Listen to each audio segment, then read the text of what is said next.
ایک بادشاہ کی 7 بیٹیاں تھیں۔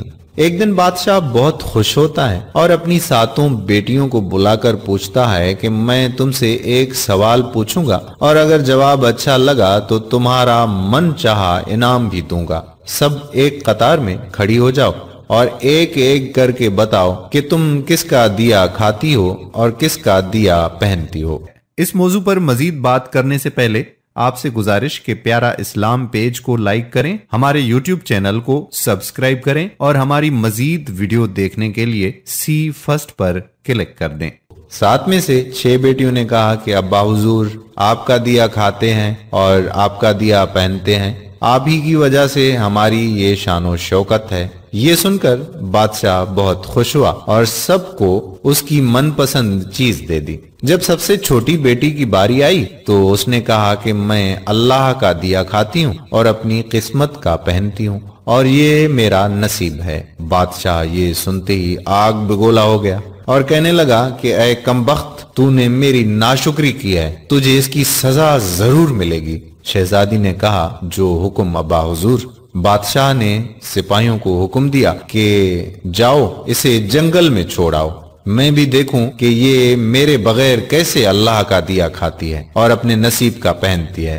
شہزادی سے تمام زیورات واپس لے لیے گئے اور خستہ حال کپڑوں میں بغیر کسی ساز و سامان کے بادشاہ کے حکم کے مطابق جنگل میں تنہا چھوڑ دیا گیا۔ سب سپاہی شہزادی کو چھوڑ کر واپس چلے گئے۔ شہزادی جنگل کو دیکھنے لگی، چاروں طرف درخت ہی درخت تھے اور دوپہر سے شام ہونے والی تھی کہ شہزادی نے سوچا کہ کیوں نہ کچھ لکڑیاں جمع کر لوں تاکہ رات کو آگ جلاؤں، پھر کوئی جنگلی جانور پاس نہیں آئے گا اور رات بھی گزر جائے گی۔ شہزادی جنگل میں لکڑیاں ڈھونڈنے چل پڑی۔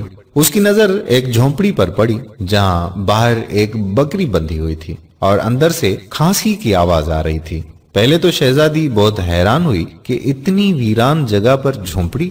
جب وہ جھونپڑی کے اندر داخل ہوئی تو کیا دیکھتی ہے کہ ایک بوڑھا ضعیف ایک چارپائی پر لیٹا ہے اور کھانستے کھانستے پانی پانی پانی پکار رہا ہے۔ شہزادی ادھر ادھر دیکھتی ہے تو کونے میں ایک پانی کا گھڑا پڑا ہوا ہوتا ہے۔ وہ گلاس میں پانی بھر کر بوڑھے ضعیف کو پلاتی ہے۔ اتنے میں بوڑھا ضعیف شہزادی سے پوچھتا ہے کہ بیٹی تم کون ہو اور اتنے بڑے جنگل میں تم اکیلی کیا کر رہی ہو؟ تب شہزادی اسے پورا ماجرا بتاتی ہے کہ وہ یہاں تک کیسے پہنچی۔ بوڑھا ضعیف اسے جھونپڑی میں ہی رہنے کا بولتا ہے اور کہتا ہے کہ میں شہر میں کام کرتا ہوں، صبح شہر چلا جاؤں گا اور 8 دن کے بعد آؤں گا، تم یہیں رہو اور جھونپڑی میں کھانے کا سامان ہے اور ندی پاس ہی ہے، تم وہاں سے گھڑا بھر لیا کرنا۔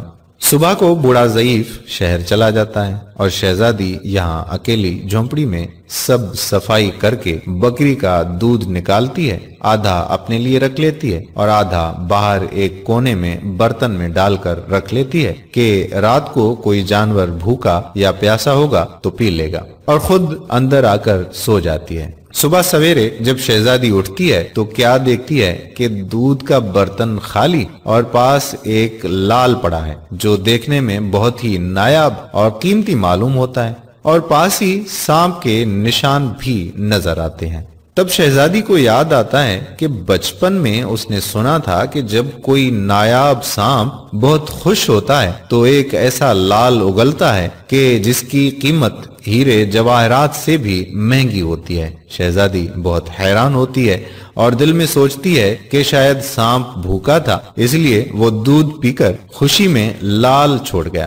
پھر وہ لال اٹھا کر اپنے پاس رکھ لیتی ہے اور پھر اگلی رات شہزادی برتن میں دودھ رکھ دیتی ہے اور اگلی صبح جب دیکھتی ہے تو پھر ایک لال ہوتا ہے۔ ایسے ہی کرتے کرتے 7 دن گزر جاتے ہیں اور شہزادی کے پاس 7 لال جمع ہو جاتے ہیں اور اس دن بوڑھا ضعیف بھی آ جاتا ہے۔ تب شہزادی اسے لال دکھاتی ہے اور سارا واقعہ بتاتی ہے اور بوڑھے ضعیف کو 3 لال دے دیتی ہے اور کہتی ہے کہ شہر جا کر یہ لال بیچ دو اور آتے وقت اپنے ساتھ محل بنانے والے مزدور لے کر آنا۔ باقی 4 لال شہزادی اپنے گلے میں مالا کے طور پر پہن لیتی ہے اور کچھ ہی مہینوں میں جنگل میں ایک عالی شان محل تیار ہو جاتا ہے۔